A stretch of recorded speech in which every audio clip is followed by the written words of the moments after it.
మా latest videos కోసం మా ఈ తెలుగు న్యూస్ ఛానల్ సబ్స్క్రైబ్ చేసి గంట సింబల్ యాక్టివేట్ చేసుకోండి. రేపే రథ సప్తమి. ఇది సూర్యుడి పుట్టినరోజు. రథ సప్తమి సూర్యనారాయణ స్వామి పండుగ. దీనిని మాఘశుద్ధ సప్తమి రోజు జరుపుకుంటూ ఉంటారు. ఈ రోజే సూర్య జన్మదినం. ఈ రోజును సూర్య జయంతి అని కూడా అంటారు. ప్రతి సంవత్సరము ఈ రోజు నుండి మన దేశం చీకటి నుండి వెలుగులోనికి వస్తుందనే నమ్మకం. ఎందుకంటే ఈ సమయంలో శీతాకాలం ఆగిపోతుంది మరియు వసంతకాలం ప్రారంభమవుతుంది. రథ సప్తమి రోజు చేసే సూర్యోదయ స్నానంతో సప్త జన్మల పాపాలు నశించి రోగము, శోకము వంటి ఇబ్బందులు తొలగిపోతాయి. ఈ రోజున స్నానం చేసేటప్పుడు సూర్యనారాయణ్ణి మనసారా ధ్యానించి తలపై జిల్లేడాకులు, రేగిపళ్ళు పెట్టుకుని స్నానం చేయాలి అని ధర్మశాస్త్రం చెప్తోంది. జిల్లేడు ఆకునకు అర్కపత్రమని పేరు. సూర్యునికి అర్కహ అని పేరు. అందువలన సూర్యుడికి జిల్లేడు అంటే ఎంతో ఇష్టం. 7 జిల్లేడు ఆకులు సప్తాశ్వములకు చిహ్నం మాత్రమే కాక 7 జన్మల్లో చేసిన పాపములను 7 రకములైన వ్యాధులను నశింపచేస్తాయి. ఈరోజు ఉపవాసము ఉండి సూర్య సంబంధమగు రథోత్సవాది కార్యక్రమంలో కాలక్షేపం చేయాలి. ఇట్లు రథసప్తమి వ్రతం చేస్తే సూర్య భగవానుని అనుగ్రహంచే ఆయురారోగ్యాది సకల సంపదలు పొందుతారని పురాణ ప్రబోధము. అయితే ఈ రథసప్తమి రోజు 6 నుండి 7 గంటల మధ్యలో గుమ్మం ముందు ఈ నీటిని చల్లితే చాలు, లక్ష్మీదేవి పరుగున మీ ఇంటికి వస్తుంది. సూర్య భగవానుడి అనుగ్రహం కూడా లభిస్తుంది. మీకు ఉండే కష్టాలు, ఆర్థిక బాధలన్నీ కూడా తొలగిపోతాయి. ధనలాభం కలుగుతుంది. కూర్చుని తిన్నా తరగని ఐశ్వర్యం వస్తుంది. మీరు పట్టిందల్లా బంగారం అవుతుందని పండితులు చెప్తూ ఉన్నారు. మరి రథసప్తమి రోజు గుమ్మం ముందు ఏ నీటిని చల్లాలి అనే విషయాన్ని ఇప్పుడు మనం ఈ వీడియోలో వివరంగా తెలుసుకుందాము. ఫ్రెండ్స్, ఫస్ట్ అయితే ఈ వీడియోకి ఒక లైక్ కొట్టి మా ఛానల్ని సబ్స్క్రైబ్ చేసుకొని మాకు సపోర్ట్ చేయండి. గుమ్మానికి మన సాంప్రదాయంలో ఎంతో ప్రాధాన్యత ఉంది. గుమ్మం విషయంలో ఎప్పుడూ కొన్ని జాగ్రత్తలు పాటించాలి. గుమ్మం లక్ష్మీదేవితో సమానమని అంటూ ఉంటారు మన పెద్దలు. అందుకే గుమ్మంను తొక్కవద్దు, గుమ్మంపై కూర్చోకూడదని పెద్దలు చెప్తూ ఉంటారు. పద్ధతిగా గుమ్మంను అలంకరించుకున్న ఇల్లు లక్ష్మీదేవి అనుగ్రహం పొంది సుఖ సంపదలతో వర్ధిల్లుతుంది.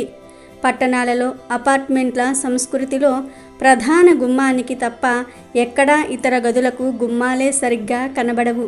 ఆఖరుకు గదులు కూడా చాలా ఇరుకుగా కట్టుకునే పరిస్థితి ఏర్పడింది. అసలే గదులు ఇరుకు, పైగా వాటికి గుమ్మాలు కూడా ఎందుకు దండగా అనే పరిస్థితి వచ్చేసింది. కానీ కనీసం ప్రవేశ ద్వారానికైనా గుమ్మాలు ఖచ్చితంగా ఉండాలి.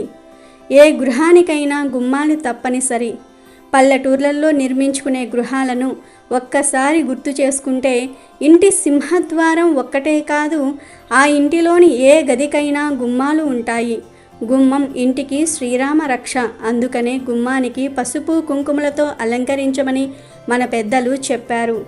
రోగాలను దరిచేరనీయకుండా మన గూటిని అపరిశుభ్రతకు తావు లేకుండా ఉంచుకోవడానికే ఇంటికి గుమ్మం ఉండాలంటారు మన పెద్దలు. ఇంతటి ప్రాముఖ్యత ఉన్న గుమ్మాన్ని కాలితో తన్నకూడదు, దానిపై కూర్చోకూడదు. ఎవరికైనా ఏదైనా వస్తువు లేదా డబ్బు ఇచ్చేటప్పుడు యువతల నుండి అవతలి వారికి ఇవ్వకూడదు. అది శుభ సూచకం కాదని పెద్దలు చెప్తూ ఉంటారు. స్త్రీలు గడప మీద కూర్చుని కన్నీరు పెట్టుకోకూడదు. ఇంటి గుమ్మంపై కూర్చొని ఎలాంటి పరిస్థితుల్లో భోజనం చేయకూడదు. అదేవిధంగా గుమ్మం దగ్గర గోర్లు కూడా కత్తిరించకూడదు. చాలామంది గుమ్మంపై కూర్చొని తలదువ్వటము, పూలమాల కట్టుకోవటం చేస్తూ ఉంటారు. పొరపాటున కూడా అలా చేయకూడదు. గుమ్మంపై తలపెట్టి నిద్రించకూడదు. ఇలా చేయటం వల్ల లక్ష్మీదేవిని అవమానపరిచినట్లుగా అవుతుంది. చాలామంది ఇంటి గుమ్మం ముందు డస్ట్బిన్లు, విరిగిపోయిన కుర్చీలు పెడుతూ ఉంటారు. అలా పెట్టడం వల్ల ఇంట్లో శుభం జరగదు. గుమ్మం ముందు డస్ట్బిన్లు, విరిగిపోయిన వస్తువులు పెట్టడం వల్ల అరిష్టం జరిగే అవకాశం ఉంది. కాబట్టి డస్ట్బిన్లు గుమ్మం ముందు పెట్టకూడదు.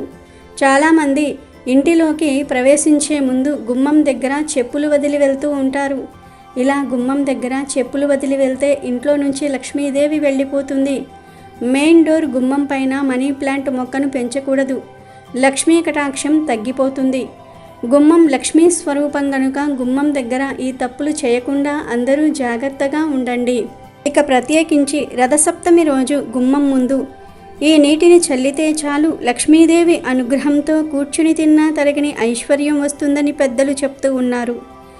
ఏమీ లేదు, రథసప్తమి రోజు సూర్యుడు ఉదయించే సమయంలో అంటే ఉదయం 6 నుండి 7 గంటల మధ్యలో చక్కగా ఒక గ్లాసును కానీ బౌల్ను కానీ తీసుకొని దానిలో కొన్ని మంచినీళ్లు పోయండి. తర్వాత కొంచెం గోమూత్రం కూడా ఆ నీటిలో వేయండి. గోమూత్రంలో సకల దేవతలు కొలువై ఉంటారు. గోమూత్రం చాలా పవిత్రమైనది గనుక నీటిలో కొంచెం గోమూత్రం కలపండి. తరువాత ఈ నీటిలో 1 స్పూన్ పసుపును కలపండి. చివరిగా మంచి సువాసన వచ్చే అత్తరును 2 చుక్కలు కలపండి. మల్లె లేదా గులాబీ ఇలా ఏ సువాసన వచ్చే అత్తరును అయినా సరే వాడవచ్చు. అత్తరు మీ దగ్గర ఉంటే వెయ్యండి, మీ దగ్గర లేకపోతే వదిలివేయండి. వేయకపోయినా పర్వాలేదు. ఇలా ఇవన్నీ వేసిన తర్వాత ఆ నీటిని బాగా మిక్స్ చేయండి. తర్వాత ఈ నీటిని తీసుకొని మీ ఇంటి మెయిన్ డోర్ గుమ్మం దగ్గరకు వెళ్ళి ఆ గుమ్మం మీద ఈ నీటిని చల్లండి. అంటే 2 మామిడి ఆకుల సహాయంతో గుమ్మం మీద చల్లండి. గుమ్మమంతా శుభ్రంగా తడిచే వరకు ఈ నీటిని చల్లండి. మిగిలిన నీటిని తీసుకుని వెళ్ళి తులసి చెట్టు మొదట్లో పోసేయండి. ఉదయం 6 నుండి 7 గంటల మధ్యలో ఈ పరిహారం చేస్తే చాలా మంచిది. అప్పుడు చేయటం కుదరని వారు సాయంత్రం 6 నుండి 7 గంటల మధ్యలో అయినా సరే ఈ పరిహారం చేసుకోవచ్చు. ఇలా ఈ చిన్న పరిహారం చేయటం వలన లక్ష్మీదేవి అనుగ్రహం లభిస్తుంది. లక్ష్మీదేవి పరుగున మీ ఇంటికి వస్తుంది. కూర్చుని తిన్నా తరగని ఐశ్వర్యం వస్తుంది. సూర్య భగవానుడి అనుగ్రహం కూడా లభిస్తుంది. కనుక ప్రతి ఒక్కరూ కూడా రథసప్తమి రోజు గుమ్మం ముందు ఈ నీటిని చల్లి శుభ ఫలితాలను పొంది సంతోషంగా జీవించండి. అయితే ఈ రథసప్తమి రోజున జిల్లేడు ఆకుతో ఒక పని చేస్తే కటిక పేదవాడు కూడా కుబేరుడుగా మారుతాడు. సాధారణంగా రథసప్తమి రోజు చాలామంది జిల్లేడు ఆకులను నీటిలో వేసుకొని లేదా తలపై భుజాలపై పెట్టుకొని స్నానం చేస్తారు. అదేవిధంగా ఈ రథసప్తమి రోజు జిల్లేడు ఆకుతో ఒక పని చేస్తే మీరు అనుభవిస్తున్న పేదరికమంతా కూడా పోతుంది. మీ జీవితం 100% అద్భుతంగా మారుతుంది. రథసప్తమికి జిల్లేడు ఆకుకు సంబంధం ఉంది. శివుడిని తెల్ల జిల్లేడు పూలతో పూజిస్తే వ్యక్తులు వారి లైంగిక నేరాలకు క్షమింపబడతారని పురాణాలు చెప్తూ ఉన్నాయి. ఈ పువ్వుతో శివుణ్ణి ఆరాధించేటప్పుడు శారీరకంగానే కాకుండా మానసికంగా కూడా చేసిన పాపాలు క్షమించబడతాయి.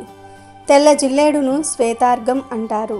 వృక్ష జాతిలో ఈ తెల్ల జిల్లేడు విశిష్టమైంది.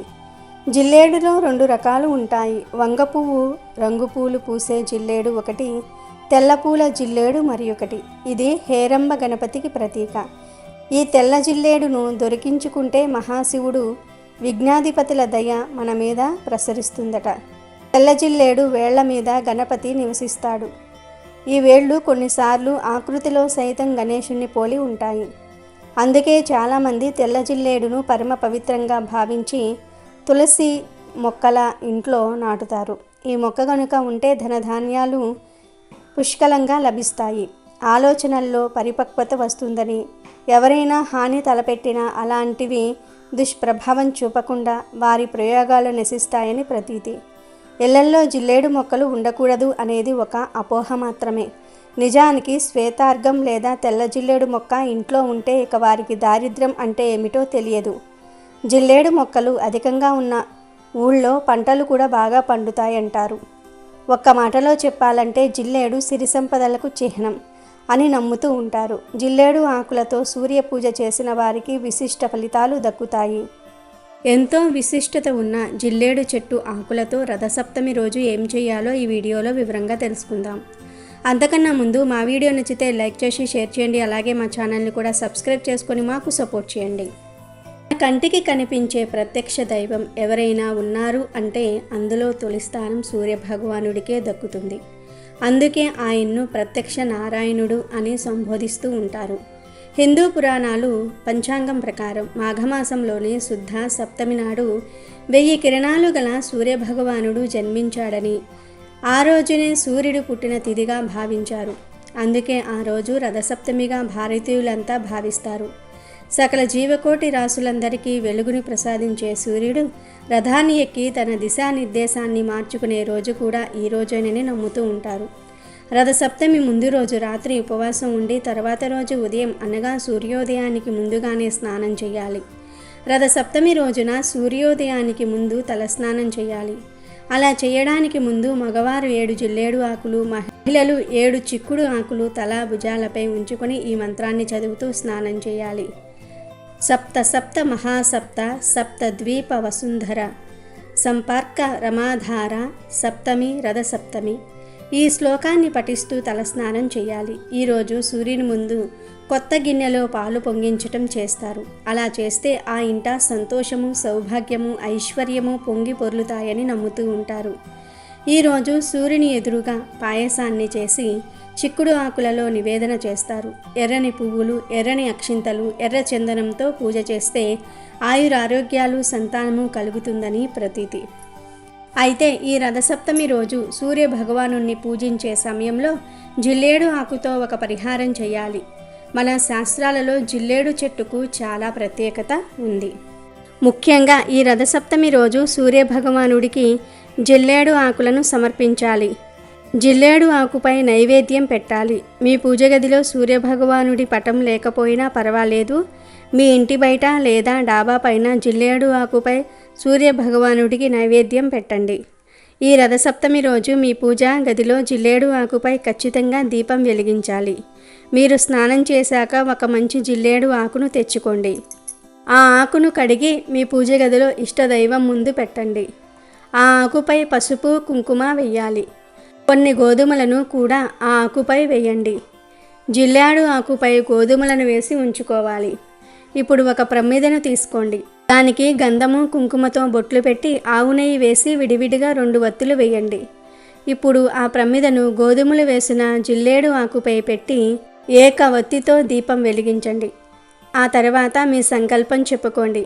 మీకు మరియు మీ కుటుంబ సభ్యులకు ఉన్న ఆరోగ్య సమస్యల గురించి, మీరు పడుతున్న బాధల గురించి, మీకు ఉన్న ఆర్థిక ఇబ్బందుల గురించి ఇష్టదైవానికి చెప్పుకోండి.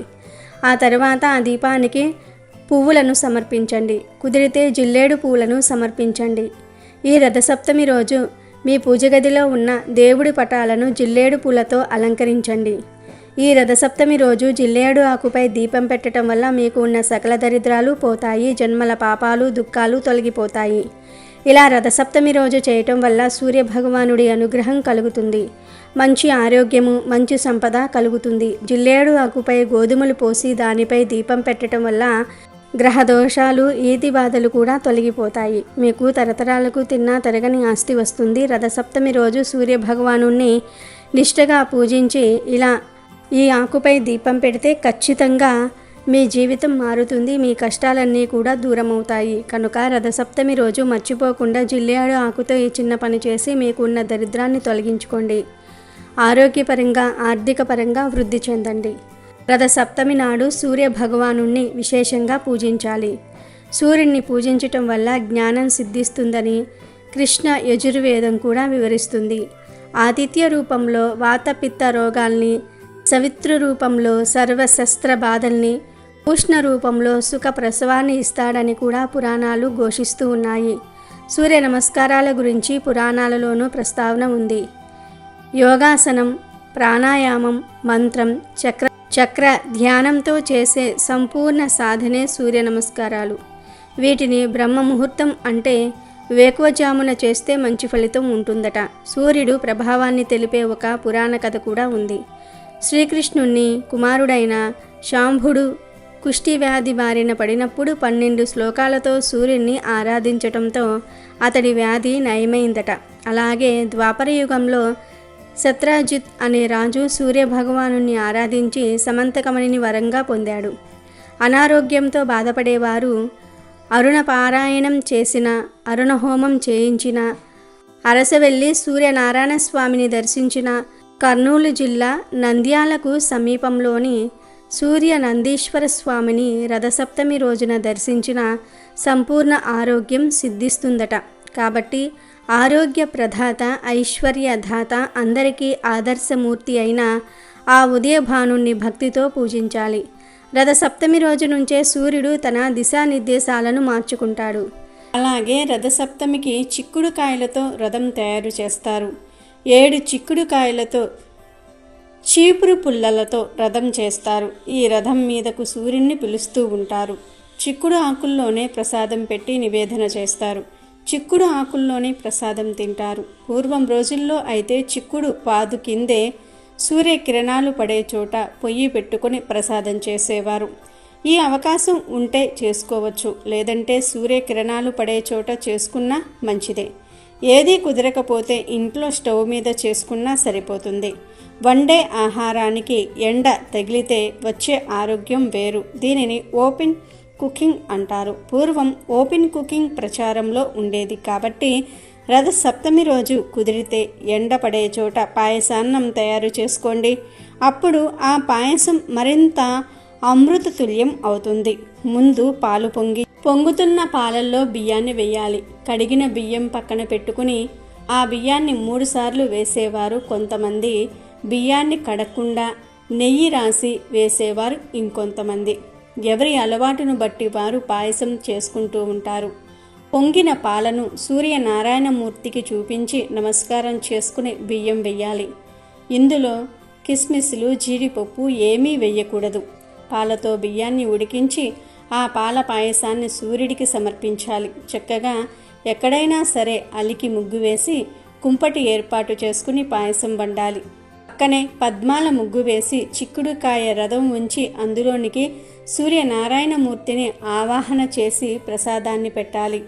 అయితే ఉడికే పాయసంలో కొన్ని ప్రాంతాల వారు చిక్కుడు గింజలు వేస్తారు. ఒక వెండి పళ్ళెంలో చిక్కుడు ఆకులు పరిచి దాని మీద వేడివేడి పాయసం వేసి నివేదన చేసుకోవచ్చు. వేడి పాయసం చిక్కుడు ఆకు మీద పడగానే దానిలోని రసం పాయసంలోనికి వచ్చేస్తుంది. చిక్కుడులోని ఔషధాలు బయటకు వస్తాయి. మనం ఎప్పుడూ చిక్కుడుకాయలు తింటూ ఉంటాం, కానీ చిక్కుడు ఆకుల గురించి పట్టించుకోము. చిక్కుడు ఆకులలోని ఔషధాలు శరీరానికి అందడానికి పెద్దలు ఏర్పాటు చేసిన పద్ధతి ఇది. చిక్కుడు ఆకుల్లో పెట్టిన నైవేద్యం చాలా బాగుంటుంది. దీని వలన ఆరోగ్యం సిద్ధిస్తుంది. జీవితానికి నియమబద్ధమైన జీవన విధానం అలవాటు అవుతుంది. ఇంట్లో ఆనవాయితీ లేకపోయినా రథసప్తమి పూజ ఎవరైనా సరే చేసుకోవచ్చు. చాలామంది ఆనవాయితీ ఉంటేనే చేసుకోవాలా అని అనుకుంటూ ఉంటారు. కాకపోతే పూజ అనేది ఎవరైనా సరే చేసుకోవచ్చు. రథసప్తమి రోజు గోధుమల దీపాన్ని వెలిగిస్తే అష్టదరిద్రాలు తొలగి అష్టైశ్వర్యాలు కలుగుతాయి. గోధుమలంటే సూర్యుడికి చాలా ఇష్టం కాబట్టి సూర్య జయంతి రోజు గోధుమల దీపం పెట్టాలి. మరి ఆ గోధుమల దీపం ఎలా పెట్టాలంటే, స్నానం చేశాక ఒక పీట మీద చక్కగా పసుపు రాసి కుంకుమ బొట్లు పెట్టి గంధం బొట్లు పెట్టి ఆ పీట మీద గుప్పిడు గోధుమలు పొయ్యాలి. ఆ గోధుమల మీద 2 మట్టి ప్రమిదలు ఒకదానిలో ఒకటి ఉంచి ఆ మట్టి ప్రమిదలో నువ్వుల నూనె పోసి 12 వత్తులు వేసి దీపాన్ని వెలిగించుకోవాలి.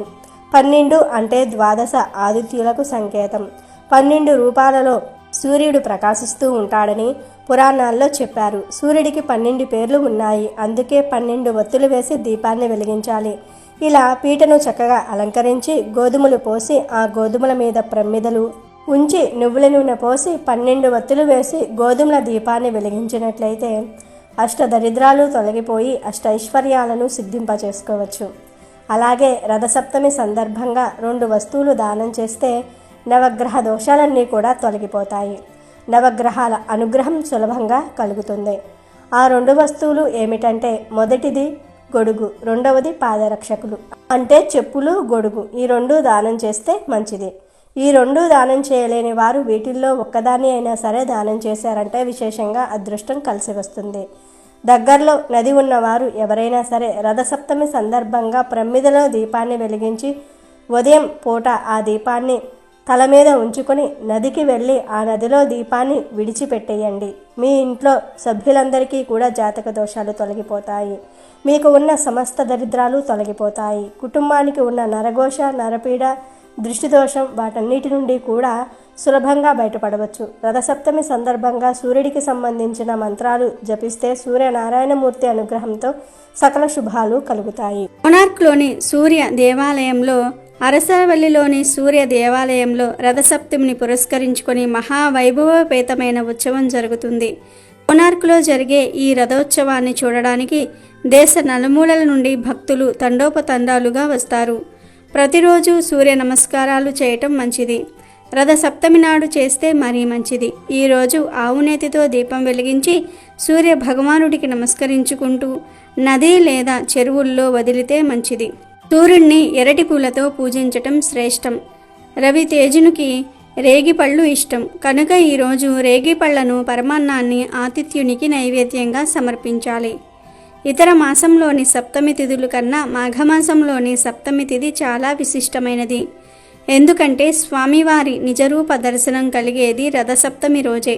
మనం ప్రత్యక్ష దైవంగా సూర్యుని ఆరాధిస్తాం. నిత్య దేవతారాధనలో సూర్యోపాసన, సూర్య ఆరాధన ఎంతో ప్రాచీనమైనది. భగవంతుని కార్యాలైన సృష్టి, స్థితి మరియు లయలలో స్థితికి ప్రధానమైనటువంటి సూర్యుడు ప్రత్యక్షంగా పూజలందుకుంటున్నాడు.